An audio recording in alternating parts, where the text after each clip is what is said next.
So maybe a first question would be, give us a state of just your tribe. Madison has just been designated in December, Truax Field, as the home of F35A. Doctor, can you start? Give us an overview.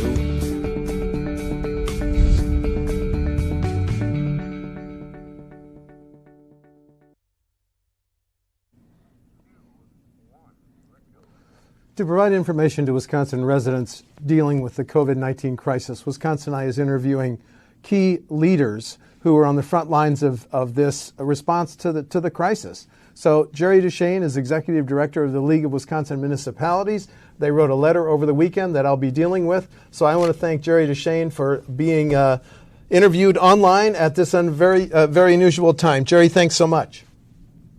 Thank you. Very glad to be with you, if only electronically. Well, we appreciate that, and that's an unfortunate necessity. To rather have you here in the studio. Jerry, give us the genesis of the weekend letter to the governor and the GOP leaders of both the Assembly and the Senate that used a rather high number, more than 220 local officials very concerned about the potential risks to the health of local workers with the April 7th election. Give us the genesis of that, please, Jerry. I'll be glad to, Stephen. By the way, like everything else these days, those numbers are changing rapidly. It's 320 local elected officials as of yesterday afternoon. Thank you. Are basically, they're pleading with state officials for additional help. We are not ready to conduct the April 7th election. People don't realize there are 20,000 volunteers needed to pull off an election statewide, and on average, those people are 65 to 70 years old, exactly the sorts of people you don't want out in public, and yet they're the ones that run our elections. So the first problem is those folks have been declining in droves. Milwaukee is losing dozens of election volunteers by the hour, and if you go all the way down to Big Spring, Wisconsin, the problem is the same, the scope is just different. There's a shortage of absentee ballots. We are already at more than twice the number of absentee ballot requests that we had during the 2016 election, and that, by the way, was a peak turnout election. So that system is groaning and on the verge of collapse. Little things like envelopes and hand sanitizer, all of which, in this new COVID-19 era, we're all taking for granted. Those election officials need that equipment, and it's simply not available. So our plea to the governor and legislators was, look, there's a spectrum of things that could be done here. What we are saying is we're not ready to go yet, and we need your help to get there. Okay, follow up, Jerry. Let's show a picture from your staff of absentee voters in Waukesha on Monday. Tell me what this picture, which we're now showing, tells you, and how does it speak to the concerns of now more than 320 local officials, sir? The city administrator in Waukesha sent me that picture. He actually wanted to send me one earlier where there were 50 senior citizens standing in that hallway waiting to vote. That flies in the face of what CDC and the Department of Health are telling us, is for heaven's sake, don't congregate, and for heaven's sake, please don't congregate with senior citizens. But that's what an election is, and somehow we have to figure out a way to do this differently, and we're sort of doing it on the fly. Well, the governor as recently as yesterday, he'll have another briefing at 1:30, still said, I'm urging you to stay at home, vote absentee. So the governor as recently as yesterday, and again, that could change, is saying we can conduct this election largely through absentee ballots. Your response? I hope so. How's that for a response? City of Oshkosh yesterday started a public relations campaign to do a voluntary 100% mail-in absentee election. That will keep people from coming in contact with one another. A couple of challenges, though. First of all, there aren't enough absentee ballots in the state yet. There literally have not been enough printed, so we need to address that. There aren't enough envelopes. There's not enough time to get the ballots out to cities and villages and towns, turn them around, get them in. And then the big crunch is going to come on Election Day. Wisconsin election law says you can't count absentee ballots until the day of. Well, if we do an all-absentee vote, it's going to be virtually impossible to do all of that counting in every place on the same day. It will be a huge logistical challenge. Health-wise, I think the governor is right. That would alleviate a lot of the health concerns, but there's still some underlying logistical challenges. I should say, by the way, we've been in contact with the governor's office. We've talked with Megan Wolf over at the Elections Commission and her staff. We're coordinating with the Towns Association, Counties Association. It's sort of like the crew on Apollo 13 where they took the roll of duct tape plastic bag and an old gym sock and made a piece of critical infrastructure out of it. We will do that. I'm not quite sure what it's going to look like or what it's going to smell like, but we will do that. Jerry, correct me if I'm wrong. Your weekend letter didn't call for the cancellation or the postponement of the April 7 election. Instead, it asked for additional tools for these local officials. Has the position of the league, and by the way, this letter was also written with the Towns Association and counties, correct, sir? We consulted with them, but they're not signatories to the letter. Okay, I appreciate that. Not that they wouldn't have signed on. It's just things are moving too fast. That's an important. That's an important distinction. But so let's go. Has the league position changed from the weekend? If we have these additional tools, we can conduct the April 7 election. Is the league now saying we need to cancel, postpone? No, the league is not calling for a delay in the election. What we are saying, though, is if you don't delay the election, and by the way, a number of my members, a number of very prominent mayors, have been very outspoken that they believe the election needs to be delayed. Mayor Barrett, I saw this morning, said don't delay it, but do it all absentee. And then there's a variety of opinions beneath that. So there's no consensus on whether or not we should delay. That creates all sorts of challenges in its own right, not the least of which is delay till when? I mean, Steve, can you tell me when this is going to be all over? No one can, sir.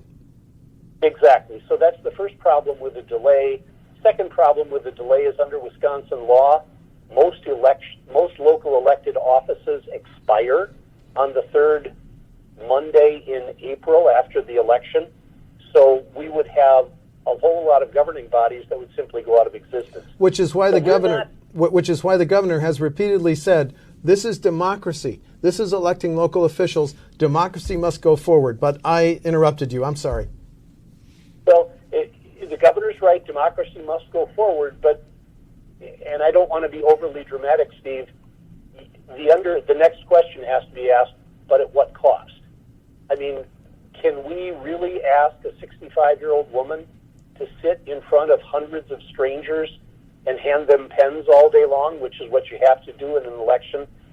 We will deal with this. There are ways we can deal with this, but the bottom line is state election laws are pretty prescriptive in dictating what has to happen at that polling place, and that's what we need relief from, and we need that relief now. It has to happen this week. Okay, let's go there. Your weekend letter said local units of government need additional tools. Spell them out, please. Okay. The equipment to properly sanitize the voting place. There are 1,600 voting jurisdictions in Wisconsin. There are 20,000 poll workers in Wisconsin. I couldn't tell you how many voting places there are. We do not have the equipment all over the state yet, or the hand sanitizer, or the bleach wipes, or whatever you call those things, to keep all of those places germ-free. That equipment's not available. We need that out there. We need that out there right now. The ballots for absentee we need far more than we have now. We need some relief from some very specific laws, and I'll give you the one example. When you go to vote in person, you have to sign the poll book, and if it's an electronic book, you sign it electronically with a stylus. Well, every one of those is a person-to-person contact that, quite frankly, we could do away with in this emergency. But that's a state law change. We need relief from that. There are a list of others. We've presented them to the governor's office. They're looking at them. and hopefully we'll get some response from them this week. Well, you're right. All of us now, when we vote, we have to sign that in front of a poll worker or two, most of whom, as you said, are over the age of average age 65 to 70. Looking at my notes, are you calling then for a special session to waive that law before April 7? And is that, you and I know how the Capitol works. We're veterans of it. Can the Capitol work that fast? Steve, how many questions do you want? Are you going to ask me where I have to say the answer is, we've never done this before, but by golly, we need to do something? Because that's the answer here. I get this every day. My members are coming up with new questions every day. You know, if we are not supposed to meet, how do we hold a board meeting? How does government continue?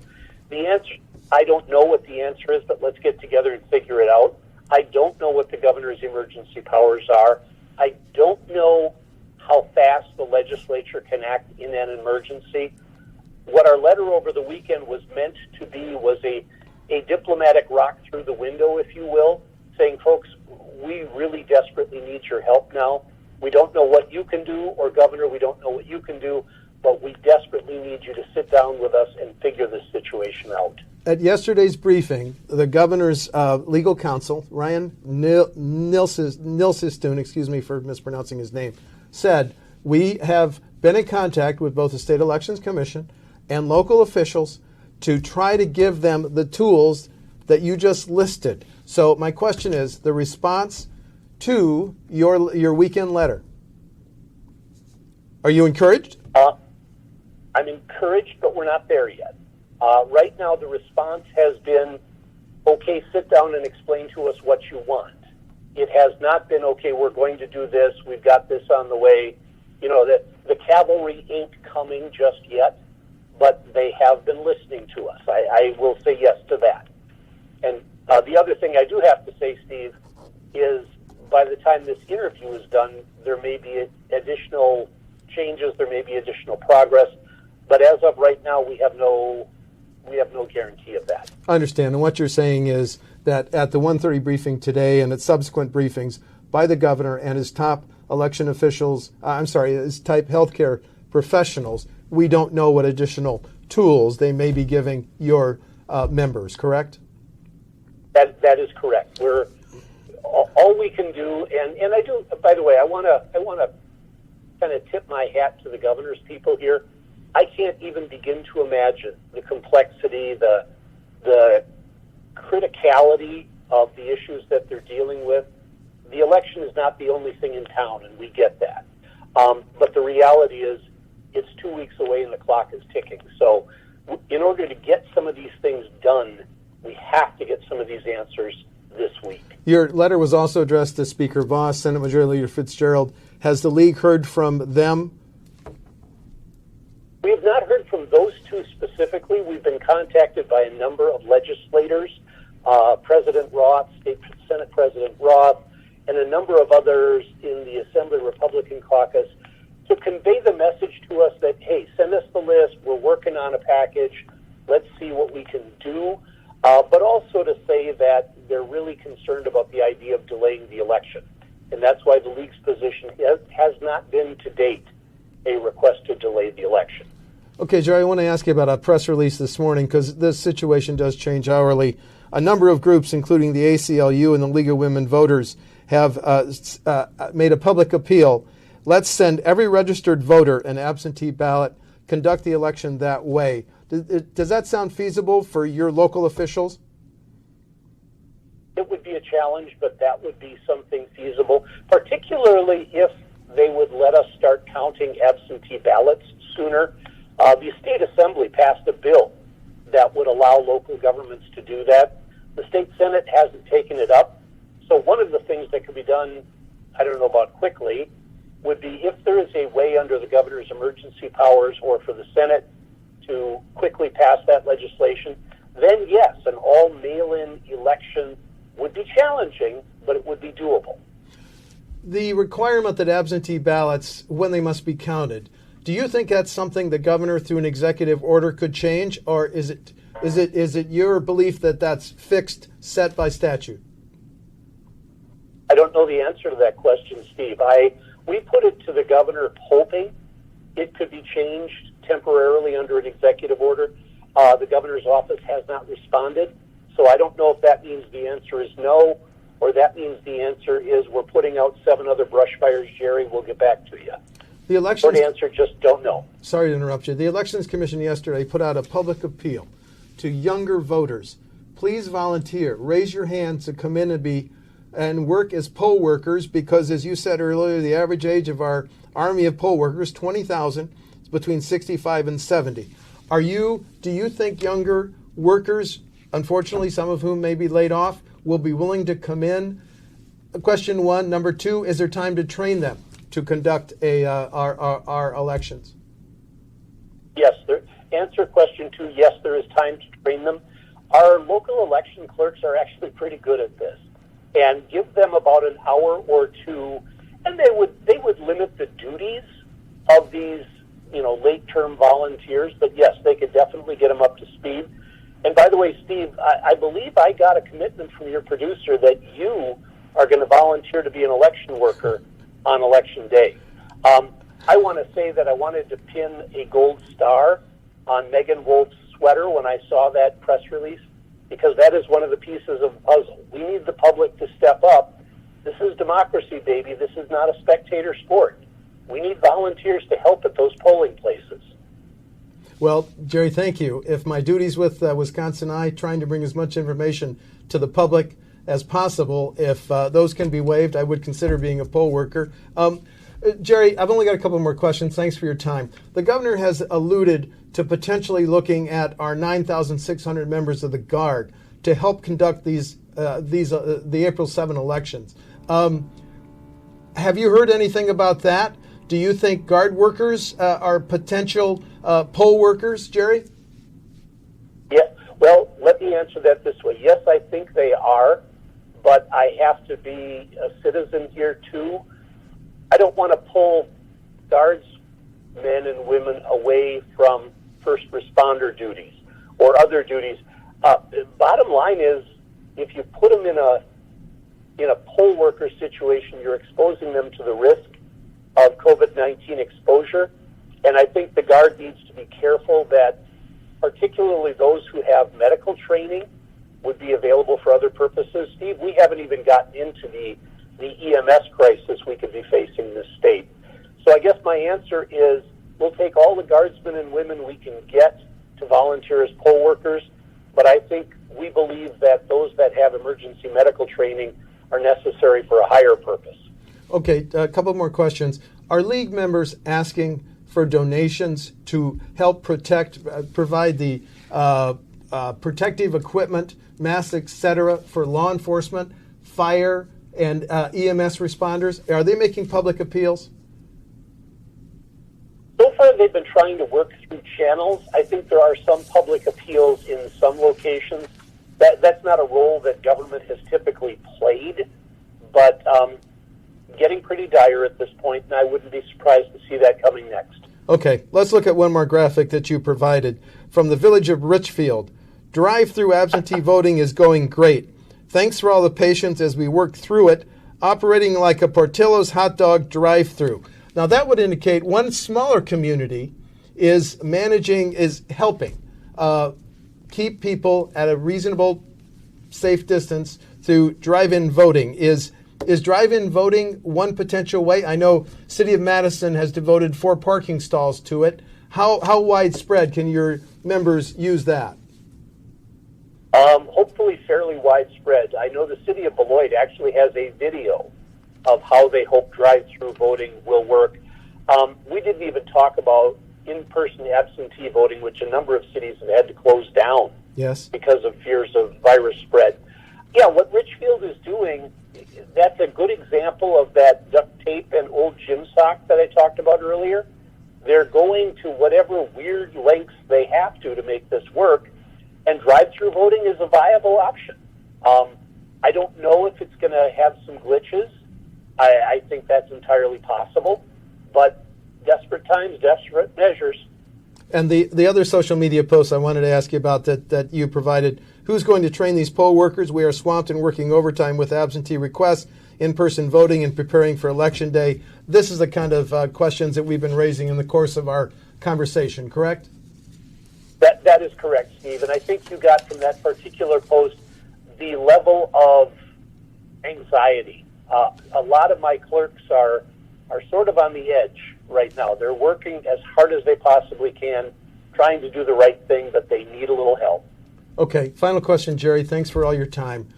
What are you looking for in the next few days to address the issues that we've been talking about? What has to happen in the next 3, 4, 5, 6 days, sir? We get waivers of a number of very discrete state laws on counting ballots, on signing poll books, a few other things. We get some solid answers on the availability of absentee ballots, and we are told the delivery trucks are on the road with disinfecting supplies, and plus we start to hear from the community, volunteer poll workers. And the downside, if these steps don't happen, my friend? I don't know. I mean, Illinois closed a number of voting places on Election Day. We don't want to have that happen. Wisconsin has some of the best elections in the country. I don't know. Okay.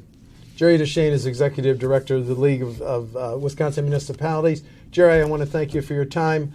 Good luck with your local officials conducting which is still on track, the April 7 elections. But again, thank you for your time. Thank you, Steve.